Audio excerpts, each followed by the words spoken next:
Okay, it is officially official at the southern border. Numbers we've never seen before. You can all thank President Joe Biden. For the first time in history, over 2 million migrants have crossed to the southern border in a single month, although the administration is touting this number right here, July numbers, dipping a little bit from what we saw in the month of June. Don't forget, it's the hottest month of the year down there, and 199,000, still a record for July.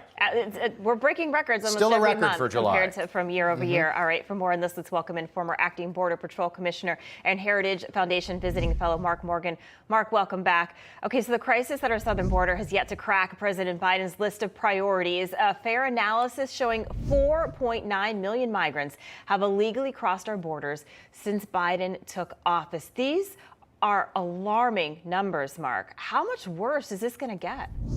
Oh, it's going to continue to get worse, Lindsay. Look, let's break this down real quick and put some more context to it. So 4 million of those have been apprehensions. Over 1 million or so have been those that have gotten away, broken and evaded apprehension, made their way to every state. But what's more important, if those numbers just on themselves aren't alarming, as you said, let's talk about how many have actually been released and now are in the United States. So about half of those apprehensions have been, plus 1 million gotaways. That's 3 million illegal aliens that are now in the United States calling home.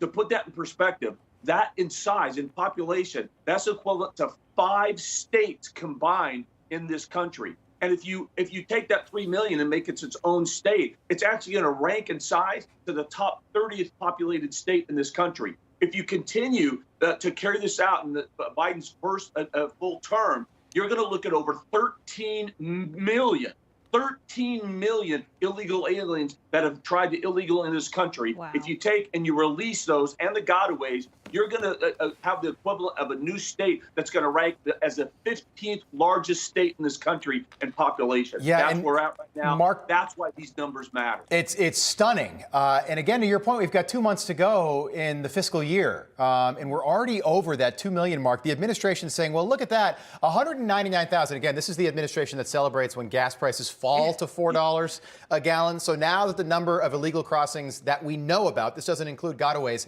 is at 199,000.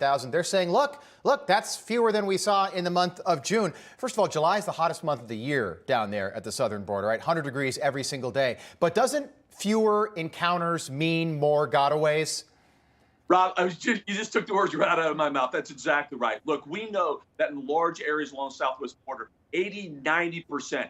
Just yesterday, I was talking to the president of the Border Patrol Council, and he reiterated that again. Exorbitant amount of resources are pulled off the line, relegated to administrative duties, hospital watch, transportation, and processing. That literally hands more areas of southwest border operational control over to the cartels. You're absolutely right. All that means is more illegal aliens are getting away because, one, the border is more wide open, and two, you have less agents there that are even able to track and monitor the number of gotaways. So this is a complete joke. And if I see another headline that really says, oh, a 2% drop. Yeah, 2% drop from the highest level the month before, which was the highest level the month before. It goes on and on. Yeah, Mark, so where do these migrants go?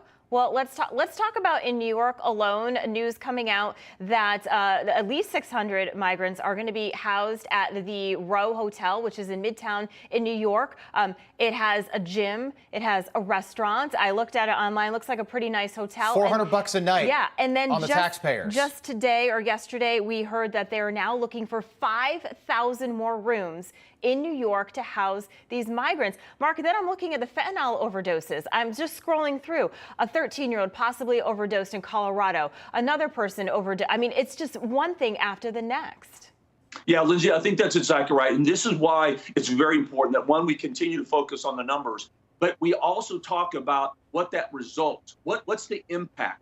And it's because illegal immigration is not a victimless crime. We keep saying this over and over again, and that's why it's so important to continue to talk about this. When illegal immigration goes up, especially to the catastrophic numbers right now, it leaves our border less secure. And this administration has done this intentionally by encouraging and incentivizing illegal immigration, which has intentionally left our border less secure, the least secure in our lifetime. Drugs are pouring in, killing Americans, you said, every single day. Criminal aliens are pouring in every single day, causing havoc and an increased national security vulnerability. And then once the illegal aliens are here, it comes at a tremendous cost to the taxpayers from housing, education, medical. I could go on and on. This is why this is simply. And Mark, I will say, if you go to this hotel's website, they have a spot for weddings.